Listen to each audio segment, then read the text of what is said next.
예, 우리 할렐루야 샬롬하고 축복하고 인사하는 시간 같습니다. 예지부터 인사합니다. 할렐루야 샬롬 샬롬 샬롬 샬롬 샬롬 샬롬. 하나님 사랑합니다. 여러분 주 안에서 사랑합니다. 오늘 누가복음 7장 말씀이죠. 11절에서 17절 우리 함께 합독했습니다. 잘 아는 나인성 과부의 아이 그 살려놓은 이야기죠. 7장 아들을 살린 이야기입니다. 슬픔에서 시작된 기적은 어떤 기적이었나. 예. 오늘 본문 11절을 보니 그 후에 하고 이렇게 나와요. 그 11절 전에 그런 일들이 또 어떠한 일들이 있었죠. 백부장의 믿음 보고 칭찬하는 사건이 있죠. 그래서 내 집에 어떻게 오십니까? 말씀만 하시옵소서. 그래서 예수님께서 칭찬하시죠. 이만한 믿음이 없다. 그 이후라는 얘기입니다. 예수께서 나인이라는 성으로 가실새 제자와 많은 무리가 동행했습니다. 예수님을 줄줄 따라다녔어요. 기적이만 일어나니까 신기하기도 하고 놀랍기도 하고 자꾸 궁금하니까 따라다니는 그런 사건입니다. 예수님의 아주 역동적인 사역이 계속 이루어지고 있는 그러한 장이 바로 누가복음 7장, 그리고 7장에서부터 또 그 위에 앞부분에 7장에 쭉 그런 부분이 나타나죠. 뒤쪽으로도 계속 이어집니다. 8장에도 씨 뿌리는 비유 말씀하시고 귀신 들린 사람도 고치시고 또한 바람과 물결도 잔잔하게 하시는 그러한 그 이적을 여러 가지를 행하시는 혈루증 여인을 고치시는 사건도 또한 나타나 있습니다. 8장에는 9장에는 12제자를 파송해서 보내시는 사건들이 일어나죠. 예수님께서는 백부장의 하인을 고치시고 그리고 나인이라는 섬에 들어가다가 그 여인 울면서 우리 아들 죽게 생겼다고 우는 여인을 보고 13절에 보니까 주께서는 이 부분에 은혜를 받았어요. 과부를 보시고 불쌍히 여기사 울지 말라 하시고 그래서 오늘 우리가 함께 합독한 부분이 13절을 대개는 끝절을 실는데 13절 부분을 중심으로 우리가 함께 슬픔에서 예수님이 슬퍼하시죠. 같이 불쌍히 여기시죠. 그래서 기적을 일으켜 주신 그러한 사건입니다.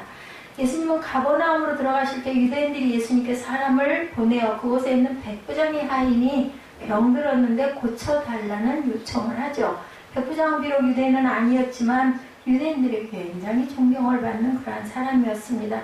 근데 참 힘든 일이 일어난 거예요. 예수께서 백부장의 집으로 가는 도중에 백부장이 보낸 사람을 만나게 되는데 예수님께 집으로 오시는 수고를 하지 마십시오. 어떻게 그걸 감당하겠습니까? 말씀만 하시옵소서 하죠. 백부장은 비록 이렇게 이방이었지만 예수님을 주라고 나의 주, 나의 하나님 이렇게 고백을 그때는 아마 이렇게 윗분들에게 나의 주라는 이야기를 많이 하는 문화였던 것 같습니다. 그랬더니 오시지 않아도 된다고 고백을 한 예수께서 가던 길을 돌이키시면서 이만한 믿음을 보지 못했다. 그런데 바로 선포한 그 시간부터 하인이 병이 낫는 사건이 있었습니다. 바로 앞에. 이런 놀라운 일이 있은 그 이후에 예수님께서는 나인이라는 곳으로 제자들과 함께 가는 게 바로 오늘 본문입니다.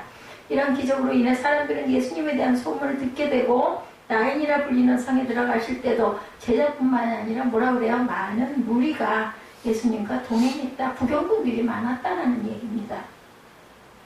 아마도 백부장의 하인을 고치신 놀라운 일에 대한 소문을 사람들이 들었겠죠. 그 말만 했는데도 낫대. 그러다 보니까 놀라워서 더 많은 사람들이 불어났겠죠.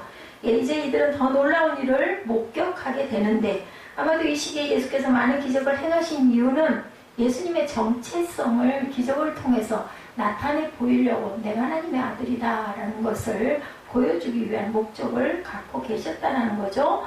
누가복음 6장에 안식일에 밀 이삭을 자르고 손 마른 자를 고쳐주시면서 논쟁을 일으킨 일이 있습니다. 바리새인과 사두개인들이 율법을 지키느냐 마느냐 가지고 얘기할 때 예수님이 뭐라고 그래요? 안식일의 주인이 누구라 그래요? 사람이라고 말씀을 하죠. 그리고 7장에서 백부장의 하인을 고치시는 일을 통해서 예수님의 주되심의 의미를 또한 깨닫게 합니다. 이제 나인성으로 들어가신 예수께서는 죽음을 이기시는 분임을 또한 알게 하시죠. 뭔가 예수님의 기적은 의도적이다. 그쵸? 여러 가지 단계별로 알게 합니다. 의도적이라는 말이 인위적이거나 이기적이란 말이 아니라 예수께서는 기적을 통해서 주되심을 증거하고 있다. 내가 하나님이다 라는 것을 것을 자꾸 나타내고 계신 거죠. 그래서 중요한 것은 우리가 기적을 통해 보아야 하는 것은 우리는 모두 다 여기 따라다니는 무리들처럼 기적이 일어나는 것에 집중을 하게 돼요. 오, 웬일이야, 오늘 무서워, 막 이런 생각을 하는데 그게 중요한 게 아니라 그 뒤에 계시는 방향과 목적이 어디 있는가, 왜 이런 기적들이 일어나는가를 우리가 생각해 볼 줄 알아야 된다. 오늘 기적의 상징적 의미 가운데 하나가 두 행렬의 만남이라는 생각도 해봅니다. 결국 예수님과 우리와의 만남을 상징적으로 보여주는 거죠. 예수님 가는 도중에 이 사람들을 만나는 거예요. 그 만남 속에 저와 여러분들이 함께 같이 계시는 거예요. 왜냐하면 그랬기 때문에 여기 앉아서 여러분들이 예배를 드리시는 겁니다. 만났기 때문에. 예수님과 우리와의 만남, 거기에서 보여주시는 귀한 은혜는 뭘까? 오늘 나인이라는 이름은 본래 여러분들 사랑스럽다, 즐겁다라는 뜻을 갖고 있어요. 나인성이라는 건 사랑스러운 성, 즐거운 성이라는 거예요. 그전에는 이렇게 모양, 그죠? 모습을 보고도 이름들을 다 만들기도 했죠. 예수께서 가버나움에서 사역을 마치시고 서남쪽으로 40km 떨어진 곳으로 향해서 가고 계셨어요. 이스라엘 조그만 나라예요. 어디만 하다고요? 충청도만 하다고 하죠. 얘는 이제 거기에 붙어있는 여러 나라들이 이어져 있기 때문에 이스라엘 자체는 여기 조그만 나라예요. 40km 떨어진 곳으로 향해 가고 있는데 우리의 인생이 그렇듯 아무리 아름다운 곳에 있다 할지라도 문제가 없는 곳은 어디에도 없습니다. 어디에도 문제 없는 곳은 하나도 없어요. 문제 없는 곳은 어딜까요? 죽고 나면 문제가 없어지죠. 그래서 공동묘지로 데리고 갔다는 그런 이야기 여러분 들어보셨을 겁니다. 예, 그 아름다운 마을 안에 나인에도 심각한 문제를 가진 이 여인이 있었던 거죠. 오늘 성경은 이 여인에 대해서 증거합니다. 12절이죠. 성문에 가까이 이르실 때 사람들이 한 죽은 자를 메고 나오니 이는 한 어머니의 독자의 독자. 독자가 뭘까, 사무엘아? 독자. 독자가 뭐니? 독자. 그 독자 뭐야? 응? 아들 자자야. 독은 혼자 독. 쉬운 얘기로. 뭐야, 사무엘아? 독자가 뭐겠어? 혼자 독, 아들 자. 뭐야? 그래, 아들이 하나라고. 독자. 그럼 3대 독자는 조상이 3대가 내려오도록 계속해서 아들이 하나씩밖에 없는 걸 3대 독자라고 그래. 4대 독자 외아들 이렇게 얘기하잖아. 4대째 내려오도록 아들 하나씩밖에 얼마나 금이야 오비야 할까. 그리고 독자들이 버릇이 없어 그래가지고 너무나 그냥 받들어 줘가지고 12절에 가까이 이르실 때 사람들이 한 죽은 자를 메고 나오니 이는 한 어머니의 독자요. 그래서 알겠지? 그의 어머니는 과부. 예지가 과부는 알아 뭔지? 과부가 뭐야? 아빠가 돌아가시고 엄마 혼자 있는 사람. 네, 맞아요. 이게 과부야. 알았지? 빨리 말이 안 나오지? 그 성에 많은 사람도 그와 함께 나와. 그 아이 죽은 걸 너무나 안타까워하면서 따라 나오는 거예요. 우리가 흔히 말하는 설상가상, 필모 그때였다라는 거예요. 죽은 자를 빼고 나오는 장래 행렬만으로도 인생의 비극인데 그 비극의 주인공이 한 여인이었다. 그 시절, 예수님 계시던 시절의 여인들은 얼마나 힘이 없었어요. 아들이 없고 남편이 없으면 죽은 목숨이에요. 쉬운 얘기로. 왜냐면 누가 먹여 살릴 거예요. 그래서 기업 물을 자를 찾아가지고 그 가문으로 돈을 주고 사가면, 기업값을 내고 사가면 시집을 가서 거기서 또 손을 보거나 안 그러면 이제 거기서 얻어먹고 살아야 돼요. 아들이 없으면 절대 안 돼요. 그 시절에는. 사람은 이 여인의 유일한 독자, 얼마나 이 여인에 애통했을까요? 언제일지는 모르지만 남편은 죽어서 세상에 없으니까 과부겠죠. 물론 당시 유대 풍수에 의하면 장래의 모든 동네 사람들이 이렇게 함께, 우리나라하고도 많이 닮았어요. 이스라엘. 우리나라도 저 어렸을 때 보면은 그 장례 행렬 나가면 사람들이 쭉 따라가거든요. 그리고 이렇게 상여라고 그러죠? 그거 메고 가는 뒤로 보면 무슨 깃발들 들고 가고 그 뒤에는 사람들이 쫙 따라가지고 산소까지 애국하는 거 앞에서도 뭐 이렇게 종치면서 이렇게 노래하는 그런 것들이 있었던 제가 기억이 납니다. 이렇게 이 행렬이 이스라엘에도 이랬던 것 같아요. 그 여인의 사정을 아는 동네 사람들이라면 얼마나 또 더 안타깝고 얼마나 애틋하고 얼마나 슬펐을까. 그죠? 그렇게 죽음의 행렬이 오고 있어요. 여기서 우리가 주목해야 할 것 중에 하나가 유대인들의 풍습입니다. 알아야 돼요. 유대인들 풍습을. 유대는 더운 나라이기 때문에 사람이 죽으면 죽은 당일 저녁에 장례를 치른다고 합니다. 너무 그저 부패가 빨리 되기 때문에 그렇겠죠? 자, 그러므로 나인성 과부의 아들 역시 그날 아침 아니면 전날 저녁에 돌아갔을 거예요. 그런데 오늘 본문에 보니까 예수께서 가버나움을 떠나 나인성 문에 이미 다다르고 계셨다라는 거죠. 가버나움에서 나인성까지 40km 정도 된다고 하니까 빨리 걸어도 10시간은 걸리는 그러한 거리. 무슨 의미일까요? 이 아들이 죽기 전에 예수님의 발걸음이 이미 나인성을 향하고 있었다는 것을 우리가 알아야 된다. 슬픔의 행렬이 시작되기 전 이미 주님의 발걸음이 그곳을 향하고 있었다는 겁니다. 오늘 기적의 핵심은 슬픔의 행렬이 주님의 행렬을 만났다는 거예요. 사건이 예수님을, 하나님을 만난 거예요. 사건이. 주님의 만남은 슬픔이 시작되기 전부터 이미 시작되고 있었다는 것을 우리가 알아야 돼요. 우리는 정말 아무것도 모르고 살아요. 무슨 일이 한 발 앞에, 우리 지뢰밭 굉장히 무섭잖아요. 어떤 전쟁 영화 보니까 지뢰밭에 가니까 사람들이 걸음을 못 뛰는 거, 어디에를 밟으면 터지면 그냥 그 자리에서 죽기 때문에 겁이 나가지고, 그래서 그 지뢰를 탐지하는 그 기계가 있지 않으면 못 가는 거예요. 근데 우리 인생이 그래요. 어떤 일이 일어날지는 아무도 몰라요. 우리나라 전쟁이 없기 때문에 저는 아주 축복받은 세대에서 태어나서 살고 있다라는 생각이 들어요. 6.25가 다 끝난, 6.25가 뭐 완전히 휴전되지는 않았지만 6.25 사변이 1950년이었으니까 그 이후 2년 후니까, 그죠? 굉장히 어렵고 힘든 아주 어수선한 상황이긴 하지만 전쟁을 저는 만나보질 못했습니다. 그 이후로 쭉 어려움 없이 피해서 살고 있어서 그렇지, 온 사방에서 지금 세계적으로도 우리 그 세빈 예배에서도 그런 말씀 같이 나눴지만 정말 말세를 향해서 가고 있는 징조들이 너무너무 많이 보여요. 그것뿐만이 아니라 언제 어떻게 젊은 남녀노소 뭐 구별할 게 없습니다. 어떤 상황에 무슨 일이 일어날지 저는 하루 사는 게 얼마나 요즘에 기적과 같고 감사하다는 생각이 많이 듭니다. 여러분들은 아마 별로 안 드시겠지만 감사하고 사셔야 돼요. 하루가 참 그래도 별일 많이 피곤하시죠. 밤 되면 귀가하면 후유 한숨들이 나오실 거예요. 그래도 별 오차 없이 하루 지나간 거를 항상 하나님께 감사하시기 바랍니다. 똑같은 일상인데 무슨 일이 터질지는 아무도 몰라요. 지뢰밭이에요. 지뢰밭. 기적의 시작은 오늘 말씀입니다. 나인성 과부의 아들을 살리신 기적은 무엇보다 예수님의 마음에서 시작이 된 거예요. 그래서 오늘 제목이 슬픔에서 시작된 기적이라고 제가 그 제목을 잡았는데 13절입니다. 뭐라고 하고 계세요? 주께서 과부를 보시고 불쌍히 여기서 울지 말라 하시고, 아이고 너무나 안 됐어.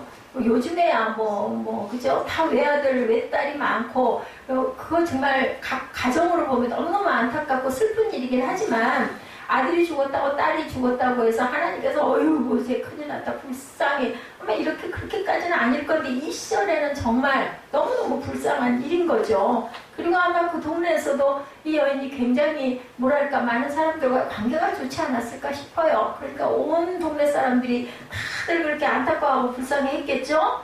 자, 이 기적의 결과에 우리가 대개는 집중하는데 그러한 기적이 우리에게 일어났으면 좋겠다는 생각도 하죠. 그죠? 실제로 교회 안에서 주님이 행하셨던 기적으로 인해서 기대를 품고 나오는 사람들이 참 많아요.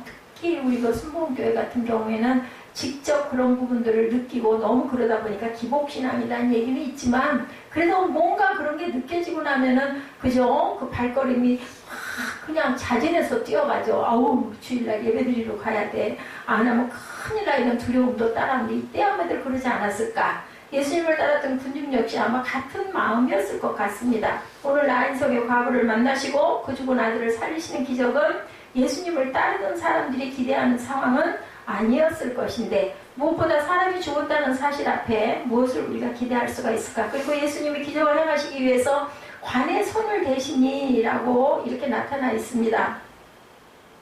예수께서 이르시되 성령아 내가 네게 말하노니 일어나라. 관에 손을 대고 관에다 손 대면 큰일 났거든요. 그 시절에는 왜 부정하다고 그래가지고 절대로 사람들이 그 관을 손을 대려고 하지 않는데 예수님은 그런 걸 다 초월하셨죠. 그 시대에 위험한 일이에요. 장례 행렬을 가로막고 서는 것 자체도 또한 위험한 일이고 모세 율법에 의하면 관에 손을 대심으로 인해 하루 동안 부정해진다. 민수기 19장 21절에 증거하고 있습니다. 또한 시체를 만짐으로 부정하게 되는 일은 일주일 동안 손을 절대 어디다도 그 손을 대서는 안 되는 아주 부정함이 있다고 민수기 19장 11절에 증거합니다. 근데 주님의 마음이 이 여인의 마음속으로 들어가신 거예요. 너무 불쌍해서.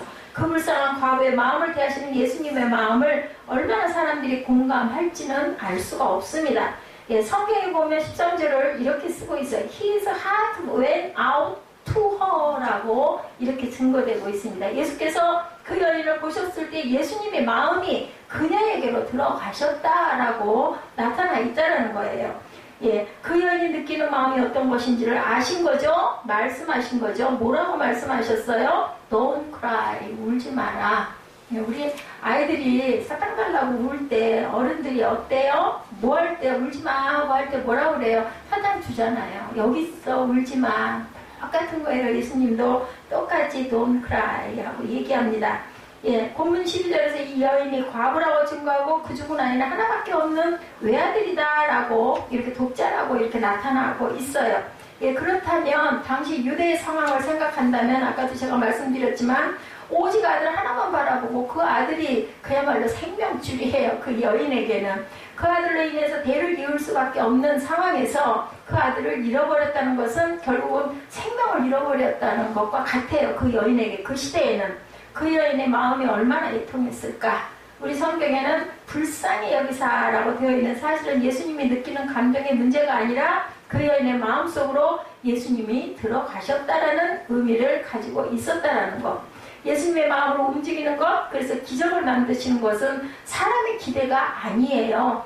사람들이 원하는 표적 때문도 아니고 오늘 말씀을 준비해서 애통하는 자가 복이 있다라는 말씀을 우리가 이해해야 한다라는 겁니다. 예수께서 우리의 마음속을 왜요? 아시기 때문에 애통하는 자에게 복이 있다라는 말씀을 하셨다는 거죠.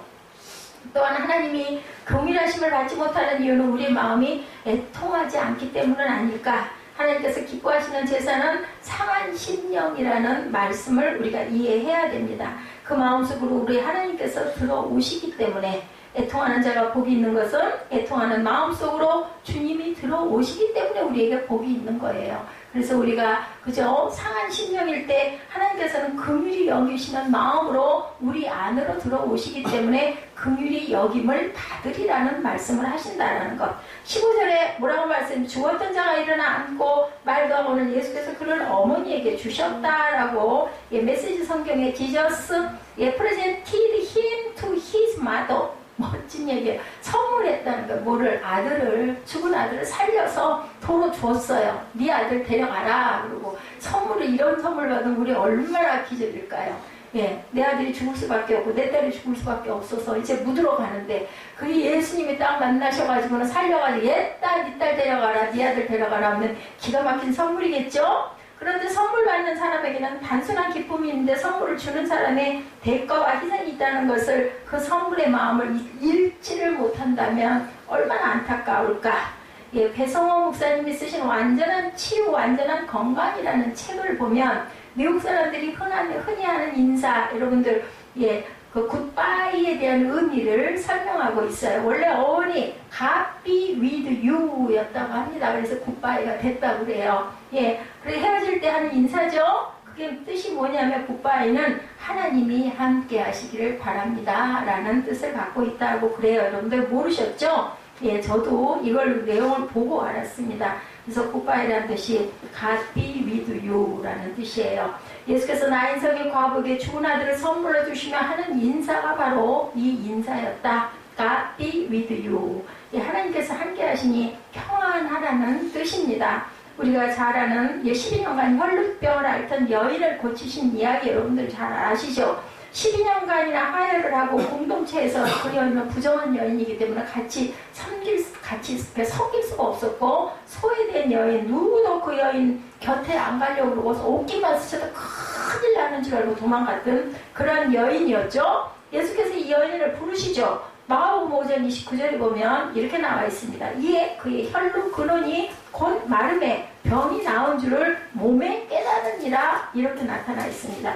이 순간 여인이 그렇게 소원했던 일이 일어났어요. 몸에 병이 나았어요. 그런데 예수께서 굳이 이 여인을 찾으시죠? 누가 옷을 만졌는지 알아야겠다. 뭐 모르셨겠어요? 당연히 아셨겠죠. 누구라는 거. 그 이유는 여인에게 병이 나는 것보다 중요한 선언이 필요했기 때문인데, 마가복음 5장 34절에 예수께서 이르시되 딸아 내 믿음이 너를 구원하였으니 평안히 가라 너 병에서 놓여 건강할지어다, 이렇게 축복을 해주시는 내용이 나타납니다. 이 말씀의 선언은 바로 전 구절인 33절과 연관이 되어 있습니다. 예, 33절에 뭐라 그래요?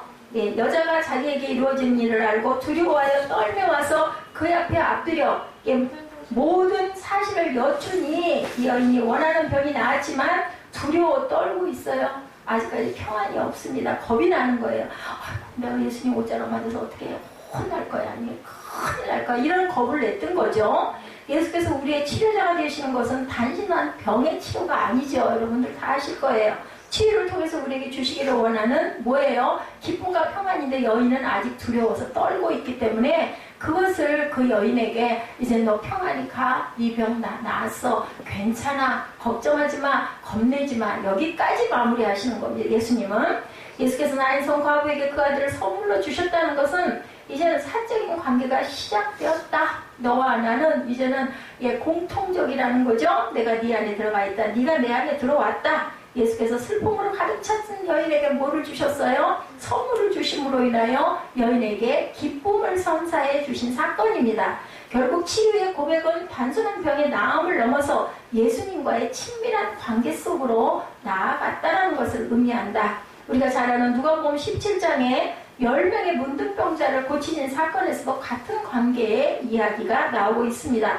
예수께 소리질러 고쳐달라고 예언했던 10명이 제사장에게 몸을 보이러 가다가 나음을 입었어요. 그런데 그 치유의 기적 가운데 예수님과 사적인 관계, 1대1 관계 속으로 들어간 사람은 단 한 사람에 불과했다. 다 가버렸죠. 급해요. 제사장에 보이고 그냥 어이구 신나라 눌러랄라 나 살았어. 그럼 어디로 갔을까요? 집으로 아마 주랭낭을 쳤을 겁니다. 그 중에서 한 명만 예수님께 와가지고 아이고 감사합니다, 내 병이 나았습니다. 예수님이 그러시죠? 나머지 9은 다 어디 갔느냐. 우리가 이렇게 하나님이 우리를 치유해 주시고 우리를 고치시고 우리에게 은혜를 주셔도 거기서 온전하게 구원받은 사람은 이렇게 소수다, 한 명밖에 안 된다라는 것을 의미해서 깨달아 아시고 한 명에 속하시는 저와 여러분 되시기를 주님의 이름으로 축복합니다. 병이 나은 게 중요한 게 아니죠. 치유의 기적을 통해서 예수님을 찾아와 친밀한 관계 속에서 감사의 고백을 하는 한 사람만이 이런 선언을 받습니다. 내 믿음이 너를 구원하였다. 이게 바로 뭐예요? 구원받은 역사입니다. 아니 병 나오면 찔듯이 좋죠. 근데 어차피 안 죽어요? 병 나았다고 나와가지고 영생하나요? 아니잖아요. 또 병은 재발할 수도 있습니다. 그렇기 때문에 이 고백까지, 이 선포까지 분명히 받아야 된다. 그것은 우리 육신뿐만이 아니라 우리의 영혼이 구원받았다라는 그 증표가 되기 때문에 마지막 이 증표를 받아야 되는데 우리는 그냥 급하고 아이고 고쳤으니까 됐지 그러고 그냥 뒤도 안 돌아보고 도망가서는 안 된다는 거죠. 우리가 오늘 치유의 기적을 통해 배우고 알아야 하는 것, 바로 주님의 마음, 병을 고치시는 것을 넘어서 친밀한 관계 속에서 기쁨과 평안을 주시는 분을 우리가 인격적으로 만나기를 원하는 그 마음을 갖고 있어야 되겠다. 예, 전인 치유라는 말이 바로 이런 의미죠. 지금 가진 질병에서 나음을 얻었다 해도 주인과의 관계가 바로 서지 않으면, 구원받은 확신이 없으면 우리는 또다시 그 불안 속에 빠질 수밖에 없기 때문에, 오죽하면 뭐 그런 얘기 있잖아요. 예, 부모들의 그 어떤 그 병의 그 연관이 어느 정도 있는가. 그래서 병원에 가면 꼭 물어봅니다. 윗대에 부모님이나 가족 형제 중에서 어떤 그런 병, 암이나 이런 걸 앓은 분이 계신가요? 이걸 꼭 물어봐요. 이렇기 때문에 우리는 내 몸에 병이 왔었는데 나았다 하더라도 또 발병할 수 있기 때문에 우리는 그것을 항상 불안해하죠. 이 불안을 하나님께서는 확실하게 없애주신다라는 것, 감사가 없는 삶이 이렇게 피폐하다는 것을 우리가 알아야 됩니다. 결국 병이 나은 것이 전인적으로 일어난 치유가 아니라 부분적일 수밖에 없다. 지금은 나았지만 또 언제 무슨 병이 그걸로 인해서, 항상 보면요, 병 때문에 돌아가는 것보다는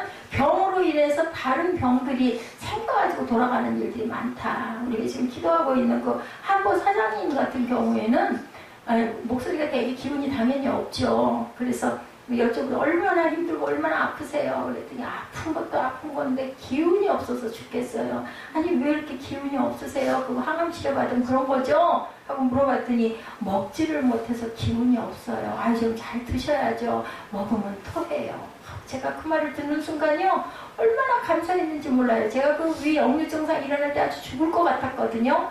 그런데 그거 없어지니까 살 것 같은 거예요. 근데 이렇게 먹기만 하면 토하는 분은 음식에 아무리 진수성찬이 있으면 뭐 하겠어요. 입으로 씹을 수가 없고 넘길 수가 없는데 그냥 얼마나 결국 그런 것 때문에 어떤 그 파생되는 병으로 인해서 암이 문제가 아니라 그 병 때문에 돌아갈 수밖에 없는 다른 병들이 합병증들이 일어나는 게 무서운 거죠. 우리 주님이 우리의 삶과 관계 속으로 들어오셔야 됩니다. 그래야 우리에게 세상에 줄 수 없는 뭐라 그래요? 평안이라고 그러죠? 그 평안이 우리에게 임한다. 영적 건강함을 우리가 항상 회복하고 내가 영적으로 건강한가 아닌가 이것을 생각할 줄 알아야 된다는 겁니다. 지금 아주 세빈 예배에서 우리 예지가 평소에는 참 무뚝뚝해가지고 안 이쁠 때가 많은데 예배 드릴 때 뭐 물어볼 때 질문할 때 대답하는 걸 보면 그래도 또 저는 또 그러죠. 꼬마 때부터 양육을 했으니까 어찌됐든 간에 어린 날부터 유치원 때부터 그러다 보니까 아이고 네 세월이 10년이구나. 10년이면 뭣도 변한다? 강산도 변한다는데 아우 저는 마음에 이렇게 질투심이 왜 이렇게 많은지 모르겠어요. 남이 잘 되는 꼴을 못 보겠고 나보다 나은 걸 보면 아주 미워 죽겠고 너 그거 깨달은 게 얼마나 감사한 거니. 성령이 네 안에 계시니까 네가 그렇게 질투심 많은 게 이건 안 되는데 잘못된 건데 이런 안타까움이 있지 않니. 뭐 희망이 있는 거예요. 그렇기 때문에 그 마음을 자꾸 다스리고 이웃을 사랑하고 친구를 사랑하고 품고 제가 있어서 나도 저런 좋은 점은 내가 쟤처럼 나도 따라가야지 이런 목표를 가지고 네가 열심히 노력을 하면 그 친구를 통해서 네가 더 나아질 수가 있다. 또 네 나은 거를 다른 아이들이 보면서 그것을 닮으려고 하는 게 네가 빛이 돼서 아이들에게 그런 소망을 줄 수도 있는 거다라고 제가 얘기를 했습니다. 요한 3서 1장 2절에 사랑하는 자여 내 영혼이 잘된 같이 내가 범사에 잘되고 강건하기를 내가 강구하노라. 얼마나 귀한 말씀인지 몰라요. 영혼이 잘된 같이 범사에 잘된다고 그랬어요. 영혼이 잘되지 못하면 범사에 잘될 수가 없어요. 요양스럽게 뭔가 잘됐다 하더라도 그거는 뿌리가 없는 그냥 나무. 그리고 반석 위에 지어진 집이 아니에요. 뭐 혹여 뭔가 잘되고 간다 하더라도 언제 어떤 순간에 그게 다 부서져서 날아가 버릴 줄은 아무도 알 수가 없다. 요즘 우리나라는 그나마 얼마나 복받은 나라인가 하는 생각을 합니다. 해외 많은 나라들은 그죠? 그 자연재해가 얼마나 많이 일어납니까? 그냥 뭐 건물들도 다 부서져 버리고 그 속에 있었던 사람들은 좀 아까까지 봤던 사람이 그냥 저녁에는 없어져 버리고 죽어서 없어지고 얼마나 기가 막히고 얼마나 허무하고 얼마나 불안할까. 내가 이 건물 안에 있는데 이게 언제 무너질지 모른다는 마음을 가지고 우리 앉아있을 수 있겠어요? 예? 뭔가 조금 문제가 생겨도 뭐 하수도 하나만 잘 안 내려가도 그거 신경 쓰다 보면 절대로 마음이 편안할 수가 없는데 이 건물이 위에서 무너져 내릴지도 모른다. 밑에서 무너져 내려서 내가 땅속에 묻힐지도 모른다는 생각 가지고는 절대로 앉아있을 수가 없어요. 중요한 것은 영혼이 잘 돼야 되겠다. 그래야 내 범사도 평안할 수가 있다라는 거죠. 그러다 보면 내가 강건할 자신이 생길 수도 있다라는 거예요. 자신 없으면 어떻게 해요? 불안하죠. 불안하다 보면 잘 될 일도 더 잘 안 되고 그러다 보면은 절대로 내가 평안할 수가 없다라는 것. 이 영혼이 잘 되면 바로 샬롬의 관계. 여러분들 아시죠? 예, 잘됨을 NIV의 성경에서는 뭐라고 하냐면 get along well이라고 표현이 되어 있습니다. 잘 돼가는 것이에요. 잘 돼가는 것, 잘됨이라는 것은 하나님의 삶이 잘 이루어지는 것, 조화로운 삶, 참 갈등이 없는 것을 가리키고 잘 돼간다라는 겁니다. 영혼의 잘됨은 하나님과의 갈등이 없는 순조로움이다. 그래서 우리는 걸어가는 거예요. 이 샬롬의 상태에서 우리 몸의 신진대사가 이루어지기 시작을 한다. 소통이 된다. 혈관이 막히면 질병이 생기죠. 질병이 생기면 막혀버리면 그 다음에는 그 부분이 부패하고 썩고 잘라내야 되고 그죠. 그래서 뭐 잘라내고 막 요즘에는 인공으로 장도 막 연결하고 그러지 않습니까? 위도 마찬가지로 잘라내고 꼬매야 돼요. 안 그러면 점점 썩어 들어가기 때문에 이 샬롬의 상태에서 우리 몸의 신진대사가 이루어져야 된다. 주님의 마음이 어떤 마음이었을까? 아버지의 마음, 주님의 마음은 예, 우리가 그냥 쉽게 생각하면 우리 부모님들 자녀를 생각하는 마음 생각하면 되고, 자녀들이 바라볼 때는 우리 부모님을 생각해 보면 됩니다. 제가 늘 아들한테 얘기합니다. 하나님 다음으로 니를 제일 염려하고 안쓰러워하고 걱정하는 거 바로 네 엄마야 라는 얘기를 합니다. 부모밖에 없죠. 죽기 전에 해보고 싶은 당신의 꿈은 뭔가요? 그리고 이런 질문을 한번 해본 일이 있다고 그래요. 학생들에게 죽기 전에 해보고 싶은 당신의 꿈 무언가. 질문 두 번째는 앞으로 살 날이 1년밖에 안 남았지만 당신의 꿈을 이루는 것과 5억 원 중에서 어떤 것을 택하겠는가, 이런 이야기를 해봤다고 합니다. 같은 질문을 또한 아버지들에게도 해봤다는 거죠. 죽기 전에 해보고 싶은 당신의 꿈은 뭔가, 그리고 앞으로 살 날이 1년밖에 안 남았다면 당신의 꿈을 이루는 것과 5억 중에 어떤 것을 선택하겠는가, 이거를 아이들에게도 물어보고 부모에게도 물어봤다고 하죠.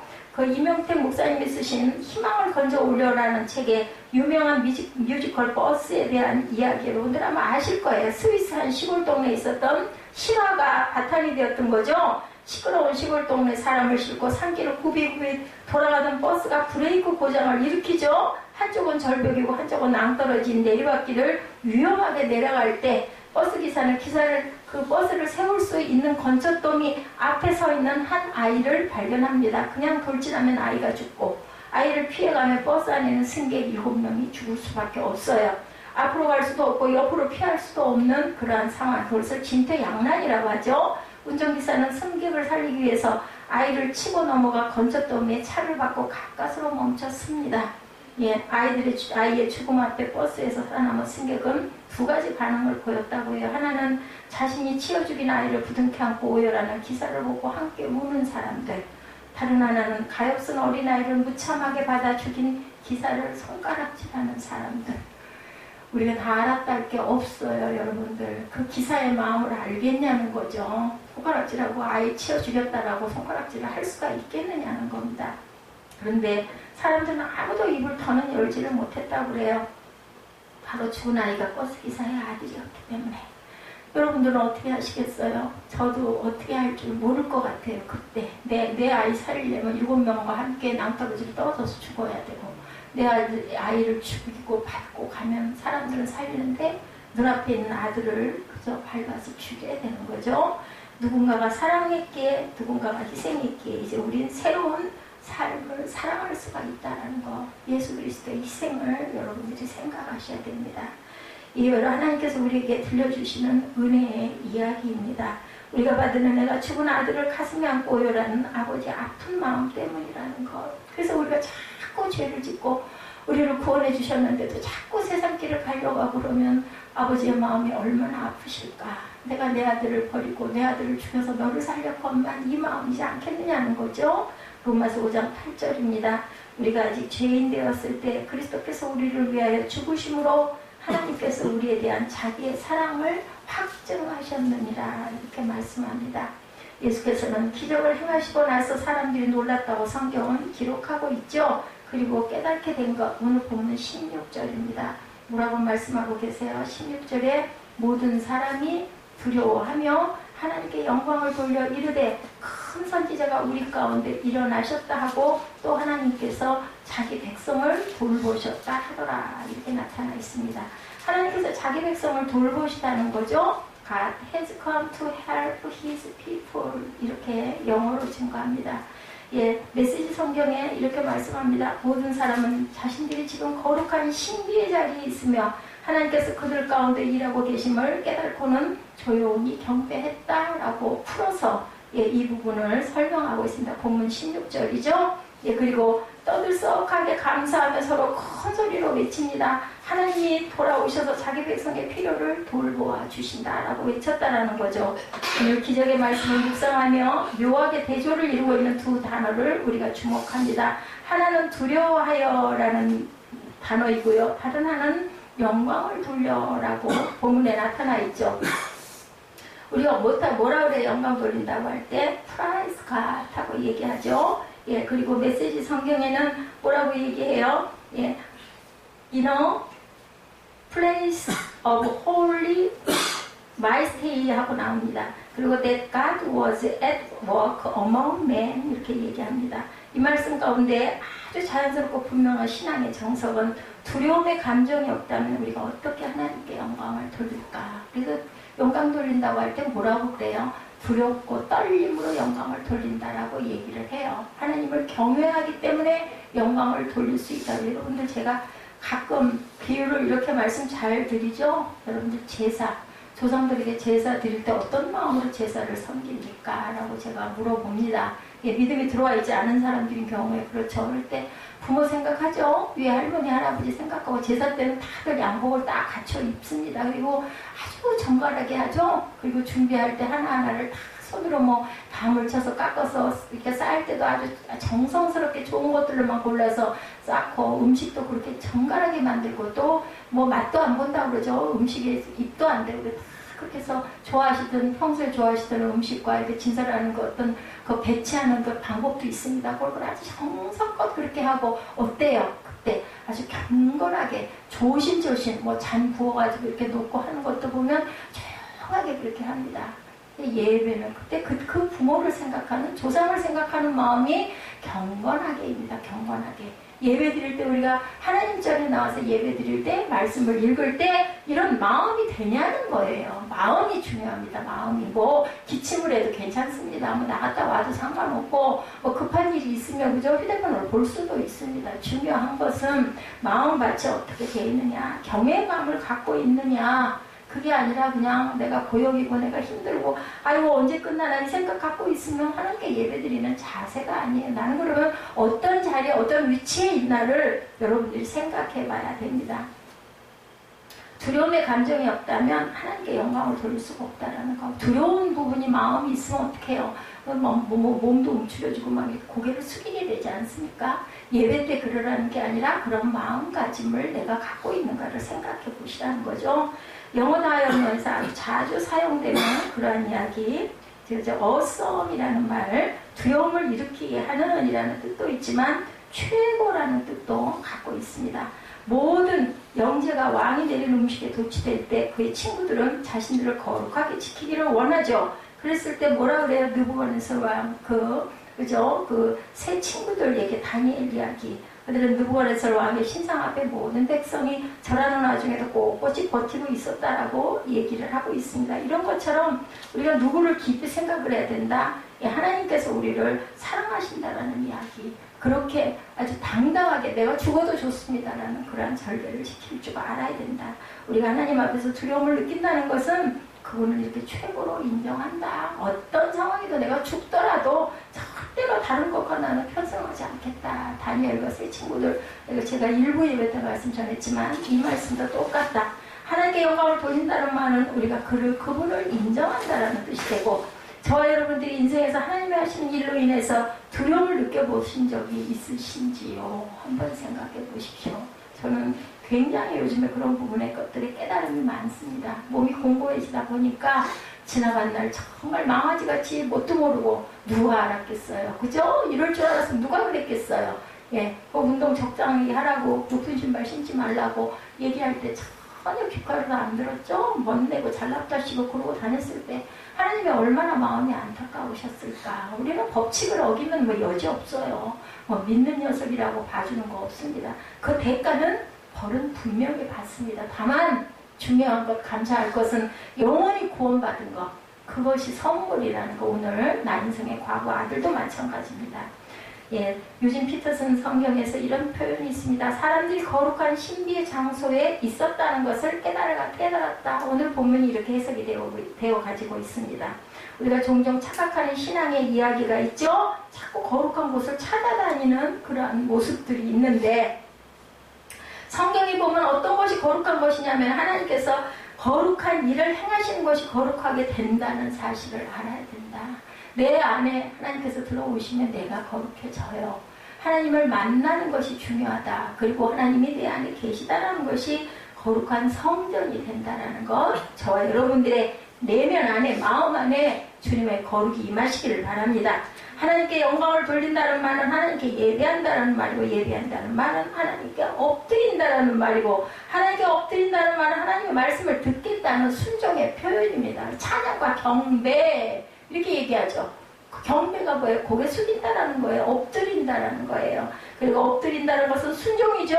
놀라운 것은 출애굽기 3장에 하나님을 만났던 장소에서 부르심을 받았어요. 그는 두려움으로 떨었고 하나님께서 거룩한 것은 뭘 벗으라고 하셨어요? 모세의 힘을 벗으라고 하죠. 거기서 끝난 것이 아니라 보내심을 받았다는 게 중요합니다. 이사야 6장에 거룩하신 하나님을 경험한 이사야는 두려움으로 떨었지만 결국 뭐라고 고백해요? 나를 보내소서라고 얘기를 하죠. 근데 그 고백이 안 나올 사람이 하나도 없어요. 저는 실제로 경험을 했기 때문에 압니다. 예, 나를 보내소서, 나를 쓰시옵소서 소리가 안 나오면 그거는 하나님의 은혜를 받은 자의 그 마음이 아니에요. 어떻게 될지 아무것도 몰라요. 근데 그냥 무조건 그 고백이 나옵니다.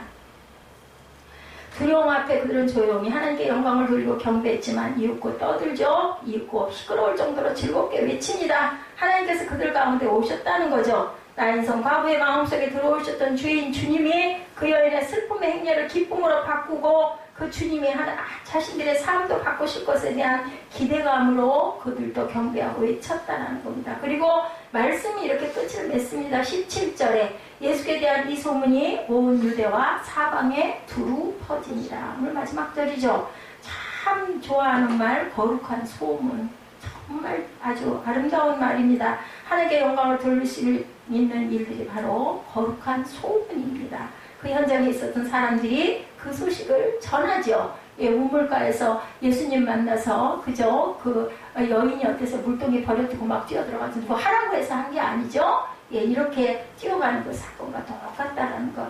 우리 성경에도 영어 성경에도 주어가 분명하게 나와 있죠. 단지 이 소문, this news가 퍼져나갔다라고 나타나 있습니다. 이것이 복음의 시작이다. 16절에 하나님께서 자기 백성을 돌보셨다는 소식이 온 세상에 퍼져나가기 시작한 것. 수많은 군중이 모두 기적을 체험한 것이 아니라 나인성 과부에게 일어난 기적을 보며 그들이 하나님의 마음을 알게 되었다라는 거죠. 복음은 모든 이에게 이렇게 소망을 주죠. 자기 백성을 살피시는 분이 바로 우리 하나님이시기 때문에. 그렇죠. 오늘 혹시 우리 가운데 우리 인생이 죽음의 행렬 가운데 있다고 생각하는 사람들이 있을 수도 있습니다.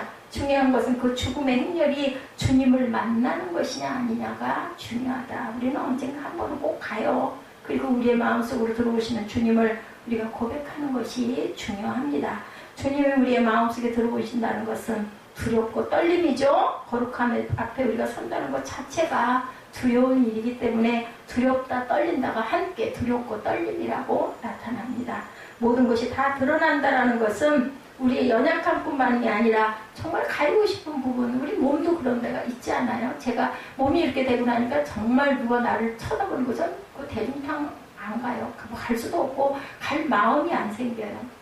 정말 그렇게 그냥 버릇이 됐으면 괜찮을 건데 그렇지가 않았다 보니까 더더군다나 정말 뭐 가족에게도 심지어는 뭐 아들이라도 슬쩍이라도 나를 이렇게 보는 게 저는 너무너무 싫어요. 왜냐하면 보이기 싫으니까 모습이 이쁘지가 않기 때문에 이해합니다.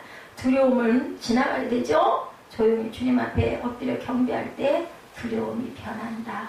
예, 우리 찬양이죠. 주 안에 있는 나에게 딴 근심이 있으랴. 십자가 밑에 나아가 내 짐을 풀었네. 그 두려움이 변하여 내 기도 되었고 전날의 한숨 변하여 내 노래 되었네. 주님을 찬송하면서 할렐루야 할렐루야 내 앞길 멀고 험해도 나 주님만 따라가리. 예, 우리 옛 어머니들이 많이 부르시던 찬양입니다. 요즘 그런 이야기를 합니다. 젊은 청년들에게 옛날 이야기 하지 말라고. 왜냐하면 그들은 나름대로 겪어야 하는 아픔이 있다고. 맞는 말이라고 생각이 됩니다. 옛날 얘기하면 듣기 싫어해요. 고리장 얘기, 우리 때는 이랬다라고 얘기하면 요즘 청년들은 우리 아이들 말고요. 예, 우리 김종국 집사 나이 조금 아래쪽 이런 사람들은 이 청년들은 옛날에 내가 이래서 이렇게 고생스럽고 힘들게 이렇게 살았는데 너무 무슨 그런 얘기를 우리는 얼마나 힘든데 이런 얘기를 한다라는 거죠. 잘 먹고 잘 살게 돼도 우리의 근심과 걱정 점점 더해져 가는 것 같지 않습니까? 이제는 무지 인간적이지도 않고 막 너무나 살벌해지는 이야기들이 너무 많습니다. 과학이 아무리 발달해도 IT가 첨단을 간다고 인생의 문제는 해결되지 않고 더 복잡스럽고 더 뭔가 좀 정서적인 부분은 점점 더 메말라가죠. 예, 한국 교회사에 올라온 이야기 1930년부터 60년대까지 한국 교회가 안고 있던 문제가 지금 우리 시대의 교회 문제와 별로 다르지 않다. 그때 문제도 더까지 오히려 더해졌죠. 돈이 없으므로 힘들고 죄를 지었다면 지금은 돈이 있어서 예, 돈이 넘쳐서 너무나 죄를 많이 짓고 가고 있습니다. 그때는 먹을 것이 없어서 병이 들었는데 지금은 너무 많이 먹어서 병이 들고 있죠. 그때는 일본이라는 권력 앞에서 나라가 핍박을 받았다면 지금은 돈과 권력을 쥐고 흔드는 동족들 때문에 어려움을 겪는 경우가 너무나 많습니다. 예, 네팔이라는 나라에서 선교에서 하셨던 어떤 그 교회의 그 목사님의 이야기입니다. 그 나라를 보면서 여러 가지 해결할 문제들이 정말 많다고 걱정을 했다고 그래요. 물과 도로, 질병, 교육 문제, 정치적인 안정의 문제들이 너무너무 어지러운 나라가 네팔이라고 합니다. 근데 선교사님들을 통해서 인상적인 이야기 듣게 됐다고 그래요. 네팔에 있는 사람들이 제일 많이 시달리는 질병이 가난의 문제일 것이라고 생각했는데 먹지 못하는 것이 아니고 가난해서가 아니고 먹는 것 때문에 당뇨와 고혈압이 제일 많다고 합니다. 그 나라가. 먹을 것이 없어서 밥만 먹고 기름에 튀긴 음식들이 너무 많이 먹기 때문에 생기는 병이 바로 당뇨와 고혈압인데 이 세상에 당면한 문제들이 예수께서 나인성에서 만났던 죽음의 행렬과 다름이 없다라고 생각이 들죠. 여전히 인간들은 무기력하고 부족한 존재들입니다. 많으면 많아서 없으면 없어서 적으면 적어서 거기서 파생되는 문제들이 많이 생깁니다. 자신들의 부족함을 인정하지 않고 애통하지 않는 게 문제라는 것을 또한 깨달아 알아야 하는데 하나님 앞에 더는 자신의 마음을 열지 않는 사람들에게 주님의 긍휼한 긍휼이 역사하지 못한다라는 거 여러분들 마음 문을 여셔야 돼요. 열고 받아들이셔야 돼요. 안 그러면 하나님이 임하시지를 못합니다. 예, 오늘 우리가 기적의 주인공이 될 수 있을 것 왜요? 우리 마음 문이 문제다. 두려운 마음으로 주님을 만날 수 있는 여건 우리의 마음의 문제입니다. 주님을 찬양하고 기쁨으로 세상에 나가 전할 이야기 그것이 바로 나인성의 과거의 기적과 같은 그러한 하나님의 임재 마음의 문제라는 것 여러분들 잊지 마시고 항상 주님을 애통해하고 두렵고 떨림과 긍휼의 마음으로 경배하시는 마음가짐 되시기를 주님의 이름으로 축복합니다.